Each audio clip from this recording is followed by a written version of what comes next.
From Hollywood to your hood, public breakdowns are everywhere. But what if we turn gossip into growth? On Allegedly, we react to the wildest viral stories, celebs spiraling, influencers breaking down, and infamous moments you can't unsee. But we don't just watch, we work. We break it down, do the self-work, and find the breakthrough hiding in their mistakes. New episodes drop every Monday on YouTube at My Coach Ministry, because your healing might just begin with someone else's headline. Allegedly, where the breakdown is the beginning of your breakthrough. Welcome to this segment. Thank you so much for staying with me so far. I'm Coach Raquel, and this is the segment Allegedly, podcast.allegedly.blog for more. All right. So before we get into this segment, I just want to say this: for this and all the other segments, I am very thankful to all the persons who are mentioned in this episode of the show today. I'm thankful for them, no matter what my position is on the relevant topics or the respective topics. It doesn't matter how I feel about what they did, said, or how they're performing or going on in their or living their lives. I value these people, and I value the inspiration or the indicator or catalyst that they provide that would then lead me to exploring the breakdown and to do my self-work so I can achieve breakthroughs. So I'm thankful for all the persons I mentioned in my episode today, and especially in this episode, Allegedly. And when I talked about Tabitha Brown earlier, I value her. So my conversation is not in any way meant to devalue, but is because I value who I contribute and or participate in the dialogue. So I just want to say that. So before we go forward, copyright disclaimer on the Section 107 of the Copyright Act 1976, allowance is made for fair use for purposes such as criticism, comment, news reporting, teaching, scholarship, and research. Fair use is a use permitted by copyright statute that might otherwise be infringing. And of course, we're going to be commenting. We use it for news reporting and teaching and research. All right, so we are now going to go to a video that I got it from TikTok, and when I listened to this video, I had to share it on my Facebook page because it really touched me, and I'm going to be talking about it today. Here's a huge lie of the patriarchy that I fell for a long time. And it's the idea that men just inherently need respect, and so therefore if your partner, your wife, anybody brings a message to you and it's not delivered with respect and decorum and politeness, that therefore the message can be disregarded. What a joke. You probably heard the quote from Laurel Thatcher Ulrich that well-behaved women seldom make history. I wonder why that is. Right? It's because men will not hear anything that is delivered with politeness in a culture that reinforces constantly the power dynamic that we are in charge, right? So everything else that's delivered with decorum is able to be easily dismissed, right? Because now we're just chatting, we're just having a friendly debate. And whatever your idea is not my idea, and we can agree to disagree. And because I am the one in power, I get to do what I want to do. And if you come at me with any level of intensity or passion, then oh my gosh, you're just an emotional creature and you need to be under control and put in check. How sad. In fact, we did put women literally in mental institutions for decades because they were speaking up, and we called them insane. There's insanity here, but it was never the women. Never.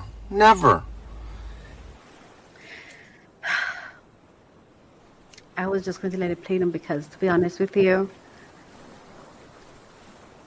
I literally feel numb.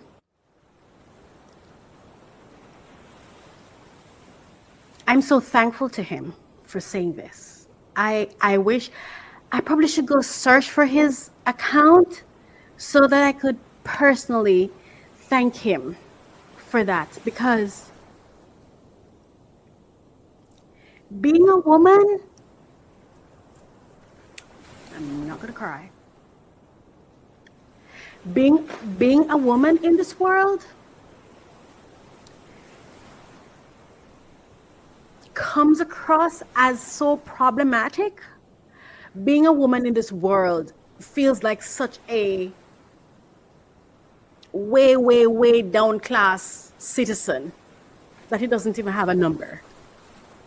And then if you are a certain kind of woman and you don't look a certain, and it goes, this is it, right? If you don't look a certain way, they have something to say. And if you look a certain way, they have something to say as well. Being a woman in this world, and the reason it saddens me is not because of how strangers operate, but it's men who I respect. And that's the betrayal for me, that I betray myself, because it's the men that I love and respect. They can be so dismissive. I've I've been so dismissed. I've had occasions to the point where I stopped talking to men.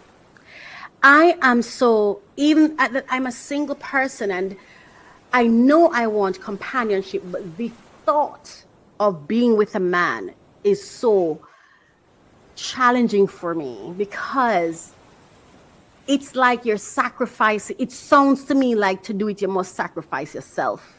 Because a lot of my experiences might not have been in intimate relationships, but I've also had business partnership relationships wherein the treatment is the same. They gaslight you.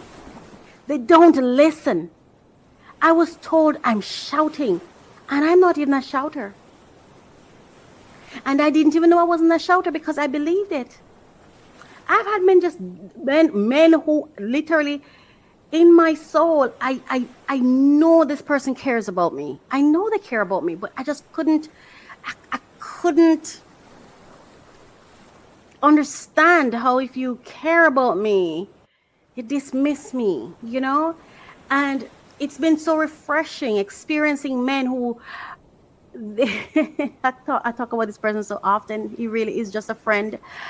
But God bless him. He's one of my angels. I don't like the word friend, and the friend word is incorrect too. So I think he's more one of my angels. Somebody who is not necessarily in your life, but they're on the outskirts of it, or they pop in every now and again. Yes, he's an angel. And I remember, even now, I had something to say to him, but I was so scared to say it. Because I'm so wordy, and then when I write a lot, because in my mind, I just want you to understand, I want you to understand what I'm saying and how I'm feeling, and I want you to know, because it's a good thing. It's not a negative. It's not a negative thing. And I remember I'd send in these WhatsApp messages very long, and one of the things that really made me respect this man is how he responds to me. I can tell by his response that he read everything. Because he responds to the first part, the middle part, the end, he responds to my messages. A proper response. Not, oh my God, the message is so long, I didn't get a chance to read it. Not, oh, I'm so busy. No. You know what I mean? And even my experience in business relationships where I was just treated so poorly, I wasn't treated poorly because I was seeking to get someone to do something for me. I was treated poorly because I had an interest in you, and I wanted you to win, and I wanted to support you, and I wanted whatever I was doing to benefit you, and I didn't want to just go off doing things on my own in a partnership. It's because I actually wanted to engage with you in your best interest. So when we had meetings, or if we had something about the business, but this is what I learned, right? Stop talking. Stop talking. If you're hitting walls, if your words are hitting against walls, stop talking. As a matter of fact, I have the series that I completed, 100 Dear Little Black Girl letters that I wrote because of these experiences that I've had. And in one of those editions, I think it's in the Guard Your Emotion. One of the letters I wrote is to help women, especially women like me, learn earlier that you're hitting a wall. Because yes, you can say, if you realize you're hitting a wall, leave. But I did not know I was hitting a wall. I didn't understand. So I kept asking, seeking more understanding. The poorer I was, the worse I was treated, was the more interest I had, because I wanted to, okay, what am I doing wrong? Tell me what to do. How do I work better with you? Because I'm thinking, it's not that the person does not want to work with me because they haven't left. It is that I am having communication issues. I am miscommunicating. No, dear, I'm not trying to stress you out. I'm not trying to add more to your plate. And the more I'm trying to talk, is the more problematic I seem to become, is the less they hear me. So we also have to teach young girls how to know when they're not being heard, because you first have to know that you're hitting a wall in order to stop. But sometimes we don't even know we're hitting a wall, because these men are not looking back to us and say, I don't want to speak with you. They're not saying that, and when you have you have good intentions, you're not thinking they have bad intentions. So it's about having the wisdom to know that this is wrong. This right here that's happening, this is not cool. This is not okay. This does not happen everywhere. It's just happening in your world. So you can change it, because sometimes we think it's normal. Sometimes we think it's normal because we're in environments that treat us so poorly that you don't even know which of the treatment is a poor treatment, or which of the treatment you should live with and which one should leave. Which one is the battle, which one is the war? Which one do you compromise on and which one do you not compromise on? And it took me a long time. And for the past three and a half years, I have completely disconnected from any kind of partnership with a man. Because one, I felt like when I'm with men, I'm incompetent. I feel incompetent. No matter how hard I try, no matter what the best interest I have, it's like you're not going to hear me anyway. It's like I cannot get you to hear me. No matter how I talk, you can't hear me. Different languages, and that's what I usually say to men, like, okay, we talk different languages. You can't hear me. You cannot hear me. And so when the thought of, I would like to have a good, healthy relationship, but I don't know that I have the capacity to allow myself to even venture there. I'm the one, I stand in my way, because I know based on the experiences I've had before, I just don't want to have that. I need respect. I need acceptance. I need to be valued. I need to know that I'm speaking with someone. I'm interacting with someone. I'm investing with someone who sees value in me and can hear me and can accept me for who I am. Yes, I'm worthy. I am. So tell me how is the best way for me to speak with you? If talking to you makes it frustrating, tell me, do you prefer to write it? Like, give me those, but that's not what you get. What you get is the gaslighting, is the dismissive behaviors. What this man said is so... If I've felt like a dog because of experiences I've had interacting with men I wasn't trying to get anything from that they didn't want to give me. Sometimes I'd sit down and I'm like, does this person think I want more than I do? Because I don't. And even I have a friend from my childhood, right? And I just deleted him from my phone and said, okay, Raquel, you know what, leave this alone. Now, this is someone that I just sent some kind words, because one of my angels, he lost some persons in his life, and then there was other person, and then I remember he also lost two important persons in his life, his mom and his brother. And he came to my mind after, the other person said to me what happened to them. And so I sent a message to him where I said, you know what, I hope you're thriving in your life. I hope everything is going well in your life, blah, blah, blah. Do I have it? I want to share what I sent. And he read it, and no response, not a word. Not a word. No, he has the right to, let me be very, very clear. Oh, I'm not going to find it because I deleted it. Let me be very clear. He has the right to not respond if he doesn't want to.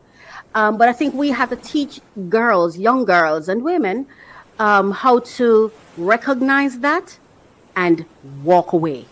Because one of the issues I had was I didn't know the times, I didn't know the indicators of walk away. I didn't know the indicators. So, for example, a thing like this, I'd be thinking, no, man, but this is somebody I've known from childhood. I'm not asking this person to be with me. I'm not saying marry me. I'm not asking you for anything. I just send you some nice thoughts. So I'm not thinking to myself that they do. I'm going to start thinking, oh, maybe they're busy, man. Or why is he not talking to me? And then the next thing I wanted to do was to say, did I offend you? But then I'm like, no, we're not going to do that. He didn't respond.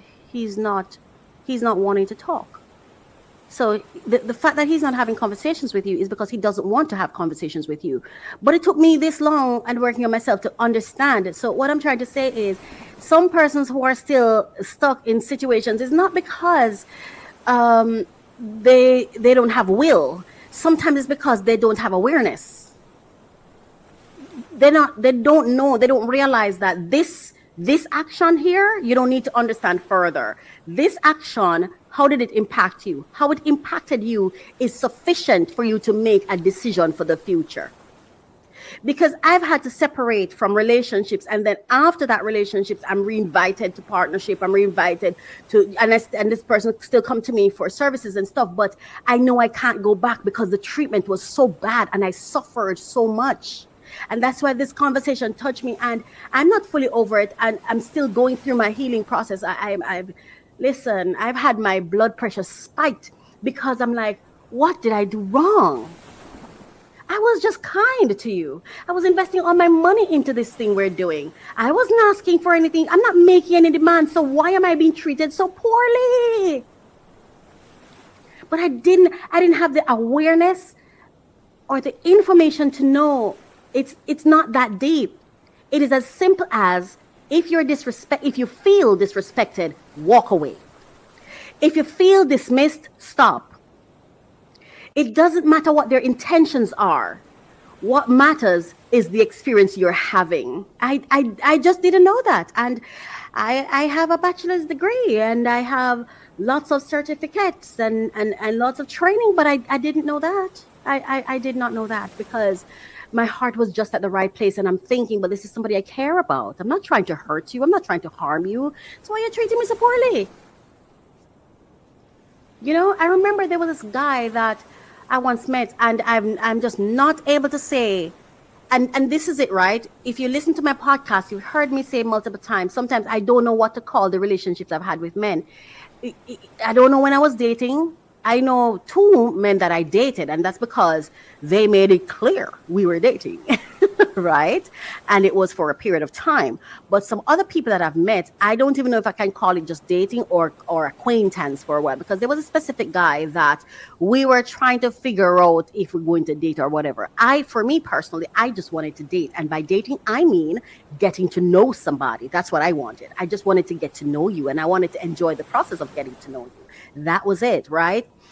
But I remember one day we were talking on the phone, and he kept, whenever I called, he would say he's busy. He would always be, I'm so busy. And I'm not saying he wasn't busy. He was busy, right? He was busy, yes. And I remember we were talking once because and I have to give him this, right? Whenever I said I'd like to talk, he would listen to me talking. What I would experience though is, oh my God, I'm forcing this man to listen to me.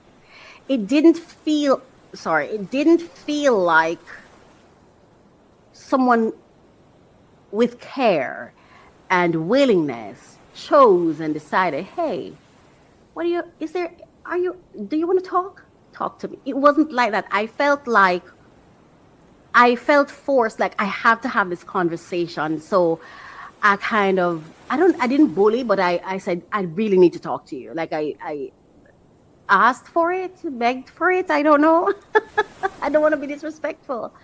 Yeah. And I remember we were talking and he kept saying, no, you are a priority, blah, blah, blah. And I'm like, okay.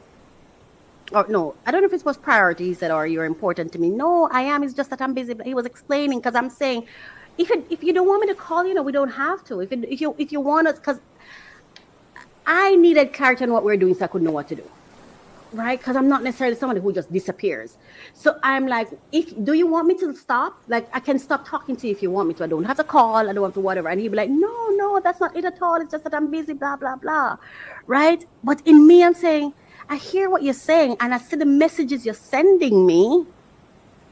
This is somebody who sent me images of wedding dress, of people getting married, and ring, pictures of engagement ring and whatever. And I'm sitting back like, but I just want to get to know you. Like, I don't know how to explain it. It's like this, there's this other stage you're talking to me at, but I'm here still trying to figure out if you even want to talk to me, you know? And so I remember one day we're having a conversation and I said, okay, list for me the top 10 things that have you busy right now. And I remember when he was through listing his top 10 things that were priority for him, I said, you didn't say my name. And his response to me was, I feel cornered. And I'm there saying, I'm not trying to corner you. And I remember saying, I'm just trying to say to you, I want you to see where we're at and understand that it's okay. I really had that conversation with him because I wanted him to understand why I'm leaving or why I was going to disconnect, because I wasn't trying to hurt him. I just wanted him to know I wasn't trying to hurt you, but I'm going to disappear. Now, based on where I'm at now, I would have just walked away when he said busy one too many times without thinking of telling him I'm going. I would just disappear. And if he asks me why I disappeared, then I'd tell him. Because there's some men you disappear and they say nothing. And I'm going to be fair to the men that I've met. I've met some really nice men. Men who I've been able to communicate with, even when I'm scared and nervous. I don't know how they're going to receive it, but I've always been able to, even if it's a message that I send. But then I had to learn that there's some people who will just, communication is important to me. That's one thing I had to realize, how important communication was to me. Because for some persons, communication isn't that important. For example, the same guy I'm talking about, I think he is more of a kind of guy who needs to have you in his space for him to care. Or rather, change that, for him to show you he cares. Excuse me, like he has to have you in his space. You need to be in his physical world, right? So, and he said it, long distance dating wasn't for him. Got it. He has to date someone who is right here, right now. No, I cannot speak to what he would be like when you're in his physical space, because I've never spent that kind of time with him. Even though I visited, when I was there again, it was still busy, but again, I wasn't someone in his life. Like I said, we were just trying to get to know each other. So I can't assess what he would be like in a relationship, but I know that the dating process, I was not, and like I told him eventually, regardless of what he's trying to tell me, because we have different positions on it, and it's okay. I wasn't it. That's my conclusion. The last time we spoke, he said to me, I just wasn't ready. That's his perspective, and I respect it. My position was, I'm not it, because for me, we weren't at any levels that was so unique that regular good treatment wasn't enough. I wasn't asking for special. Just regular. I mean, if my neighbor sends me a message, or if my neighbor says hello, I respond, hi. Like, it's just common courtesy in regular relationships, just day to day. We didn't get to any place where special or extra was needed. But at the same time, his conversation to me was so conflicting, because I'm thinking, you can't even take my call, but you're saying these things to me?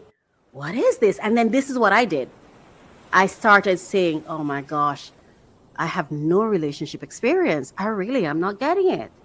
See what I'm saying? Is sometimes people don't stay because they don't have the will to leave. Is that they don't yet have the awareness or the understanding or the information to understand what is happening. So you just feel like it's me lacking something. I'm not lacking anything. Your communication suck. And I don't want to be in a relationship with anyone with this poor level of relationship, of communication, because it's basic I'm talking about. And so the message for me from this is, I want to thank this man. I thank the people I've dated. I've thanked the people that I've gotten a chance to know, the people who have been so kind to let me into any area or any degrees of their life. And even for me to be able to tell this story, and I know I'm not going to be hated for it. But I didn't say any name or anything like that. So, and you know what? This is what I'm going to say also. I can't believe I'm saying this. Oh my God. I've had one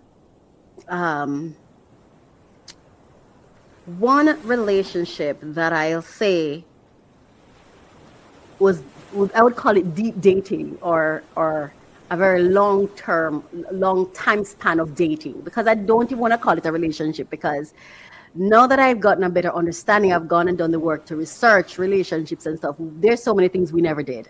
So it wasn't a relationship, but it was serious dating. We really dated, right? I would even call it an affair, but not a marital affair, just an affair where it was about 4 years or whatever, but we never really lived together. We're in different countries, whatever. But I think, right, that based on where I'm at, and we stopped talking in 2012, 2011, 2012, right? And that was what, that was how many, 2012 is 2025. Well, 12, 2020, 24, 12 and 12, 24, right? Yeah. Almost 13 years later. There's so many things I was disappointed with and stuff like that. But now that I look back, I'm like, hang on, man. Maybe he wasn't as bad as I thought he was. No, honestly, that is when I think I probably didn't have a lot of experience, because and maybe I got spoiled with that, because when I tell you that guy and he was living in the UK and I was in Jamaica, we were Skype professionals. We were on Skype 24/7, literally. I'm with him in the morning when he's getting dressed for work. I'm with him when he's running to get the train. I'm with him when he gets to work, when he's going back home from work, when he gets home, video, he's working, I'm working, and the camera is there. It's crazy. We literally, even though we were not in the same locale, in the same physical location, right?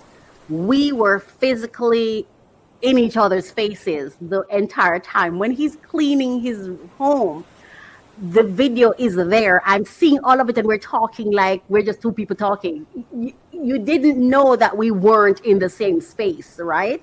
When he goes into the car, the Skype is there. So we're still talking on the Skype. Like, it's now that I look back at it and I'm like, wow, like maybe that's what spoiled me so much. Maybe that's the reason. When I tell you, we invested time.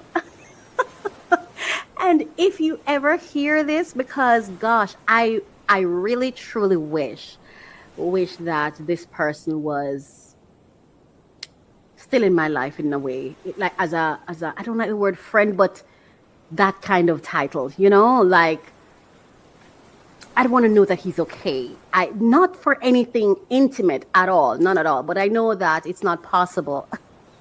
I know it's not possible because it's not possible, but we were so close. I remember if you're listening to this, you know who you are. I'm really sorry for what I said when you spoke to me the last time. He was like, you were my Raquel, but I'm just like, no, I was not your Raquel. We weren't married or nothing, but I think what he's trying to say is that, man, we were so connected through, like, when I tell you we never stopped talking. We had dates where we would cook the same thing, and he would record my favorite comedy, and we will then sit down on Skype. He's in his bed, I'm in mine, and we're watching it. I'm sharing this to say communication is so important to me. connecting is so important to me. It's intimacy for me, like being able to, and I'm telling you, the things I faced after that person, I never faced those things with him, nor the first guy I dated, who also dated me very well. But that dating experience was, they get up, get dressed, and we go somewhere together. That's what that was, and it was amazing. I really don't have a lot of complaints. It's just after those experiences, when I had to go learn myself, I, stumbled a lot through it, because I'm telling you, man, yeah. So communication is important just in regular life with regular people, even if it's not someone we're dating. Like, can we give someone the respect of listening to understand, and communicate your boundaries or your limitations so the other person can know, so it's not guesswork. I am busy Mondays to Fridays. The best time to talk to me, I can only talk to you once per week. And tell people, give people information if you want it. But I guess you'll do that if you want to keep them in your life. But you see, I don't want to make any assumptions either, because again, even this is it, right? This is what for me was very strange. Like, I can pick up the phone right now and call any one of those men that I had those painful experiences with, right? Which is why I say it was learning, because I'm not even mad at them. These were good men. But the communication thing and just the treatment, it was just something that is out of this world and very painful. If I pick up the phone right now and I call and I say, I need you to drop everything because I gotta talk to you, I'm telling you, they will talk to me. They will. I couldn't do that though, because for me, being wanted is critical for me. So it cannot just be I call you and your answer so great. No, I have to feel like you want me. You want to have a conversation with me. You want to engage with me, because you talk to me even when I don't talk to you. If you don't talk to me except when I talk to you, that's an indication to me that you want nothing. No, you don't want a relationship with me. That's it. You don't want a relationship with me. It doesn't make me right. It's just how I interpret it. It's just how I receive it. But I give people grace. And that's why I say I'm thankful for these people, because at the end of the day, it's just my perception. It's my understanding. It's my interpretation. It's not necessarily when you sit with these. I'm telling you, the people. I had a business partner who, oh my God, I've had the most painful times with that person. But he's one of the sweetest, most amazing man that I've ever known. And I'm telling you, if I call him right now, he'd be like, Raquel, what's up? What's happening? Talk to me. Like, he's ready. So that's why I felt like what I had concluded was men are from Mars and women are from Venus. That's what I concluded. Like, you know what?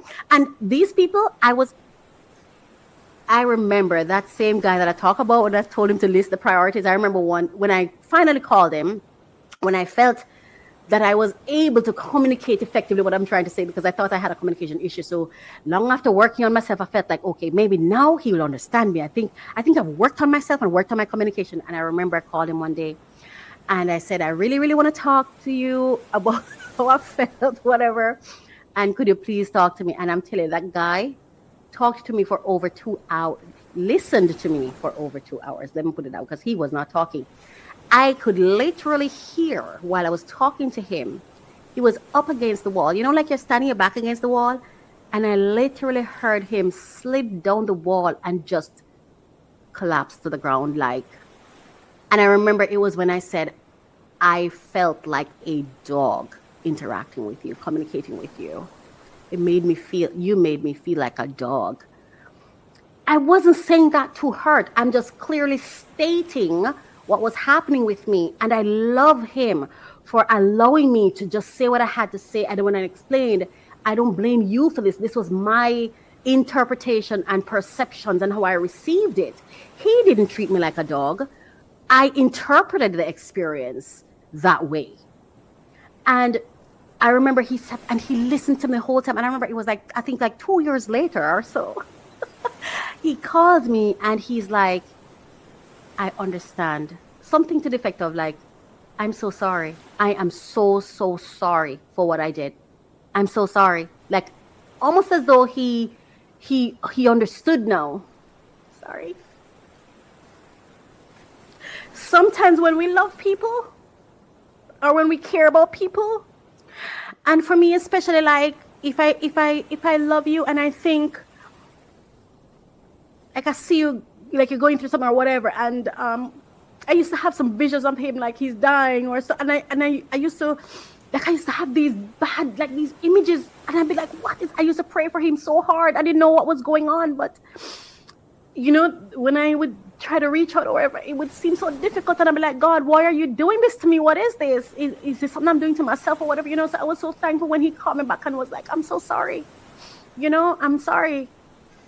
That guy was a guy who, these prayers that I wrote in this book, when I was so sick of calling him because I felt so badly, one of my friends said to me, just start writing them down, Raquel. You know, just write them down. The dreams, the prayers, just when they come to you, just write them down. So I wrote it down and I put it in a book.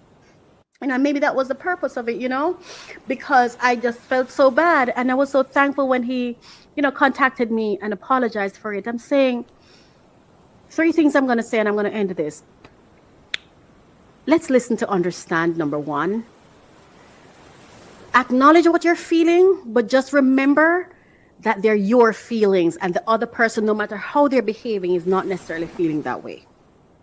And number 3, find out the purpose of the disconnect, because sometimes there's a purpose. For example, what I'm saying, the book, maybe he was what inspired the book, but that inspiration, his behavior led me to writing a book, and I thank him for that. See what I'm saying? So if he wasn't interacting with me the way he was, so sometimes, you ever hear what it's in the Bible where it says God hardened Pharaoh's heart?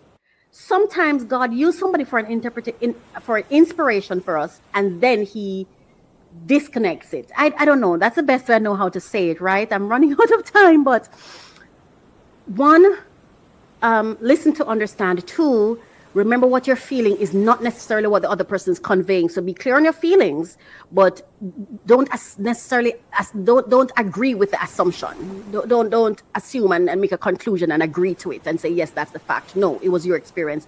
And number 3, remember there's a God that sometimes intervene and create something else. And so it has really helped me understand that people are people, and people are wonderful, and they're really not trying to hurt.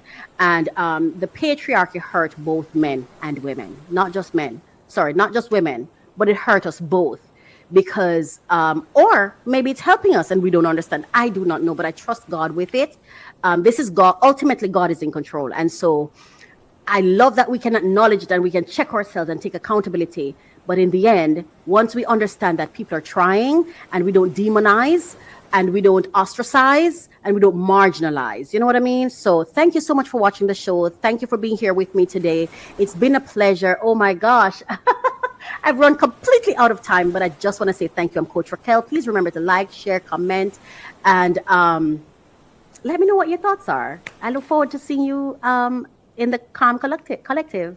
The Calm Collective. Join now at mycoachministry.com. Goodbye. Mwah. I love to open new packages. There will be the latest information on top funding opportunities for entrepreneurs who are seeking funding. Come along with me. I'm Coach Raquel, and it is this passion project for me. So I am so happy to bring this to you. Thank you so much for listening. Thank you for watching.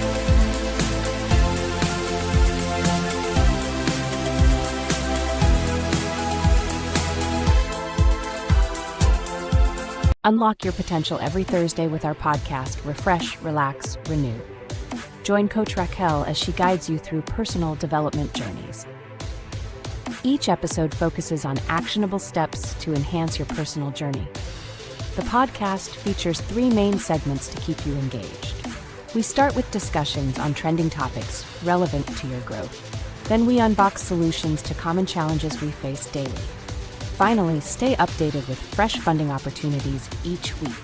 Tune in every Thursday for new episodes, and see you there.